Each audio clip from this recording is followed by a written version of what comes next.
Ragnow's toe, that has come up. A couple people have referenced this already. It sounds like that he's now. Did he pass on surgery, or did he say he couldn't have surgery? I thought it was passed, but we'll have to take a closer look. But it's a pain threshold that he's going to have to deal with. I thought the article said inoperable. Yeah, I thought so too. So the question becomes, is this a growing concern? Is Frank Ragnow's situation with an injury that he's just going to have to deal with?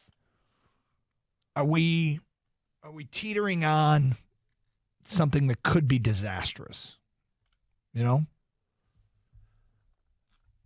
Could be. I'm going through this article and what it says in the Free Press. It says Detroit center did not undergo corrective surgery this offseason because he said his latest injury is inoperable. Okay. So apparently it was, he says, so it would have to be an experimental procedure to get that done, and that's not something the NFL offensive linemen are in the business of, Ragnow said. Yeah, so he can't even have surgery to fix it. It's dealing with pain. This is a little bit concerning. You know, there are things that whenever you hear a pitcher has arm soreness, it's precautionary. My immediate response is, oh, F. Yeah. You know? But, it's toe injuries. It's funny. Jansen said in the office today, we asked him about this. He said, I used to make fun of things like turf toe until I had it. And I was like, my God. It's painful. Yeah, that's what I hear. It's unbelievably painful. And it's forced players to retire. Jack Lambert, the Hall of Fame linebacker from the Steelers, said, I hate to have to retire for such a blanket injury like this, but I do. When they made this signing of Glasgow, was this one of the reasons? But you have to wonder. Insurance. Yeah. Right? I mean, Glasgow as a backup, signing Graham Glasgow as a player that you expect to back up at guard and center is a great signing. Signing Graham Glasgow as a player you expect to start could be a good signing. But I think having that guy always in your bullpen is a pretty damn good addition. Yeah, like, hey, we need to give Frank the week off. Yep. Okay, Graham's going to go in. Yep. So but you feel like it's a pretty safe bet that Frank Ragnow is just going to have to deal with this, and the idea of 17-game regular seasons is.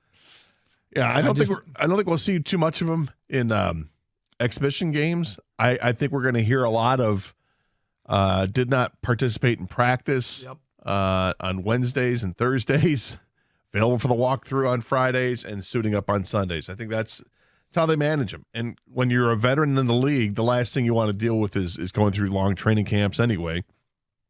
I think this is how they managed it last year, and he was great last year. So let's see if they can manage it again this year. Only 27, and we won't know how manageable this is until he tries to play on it. So, yeah, it's extremely unlikely he's going to play an entire year, like all 17 games, and he's definitely not practicing all year. I mean, he's getting those days off, and he needs to get those days off. And when we were talking to John this morning, he mentioned, he's a 6-year veteran. But also, you do want to practice with your guys, and at some point, we'll see if that hinders the team or the chemistry at all.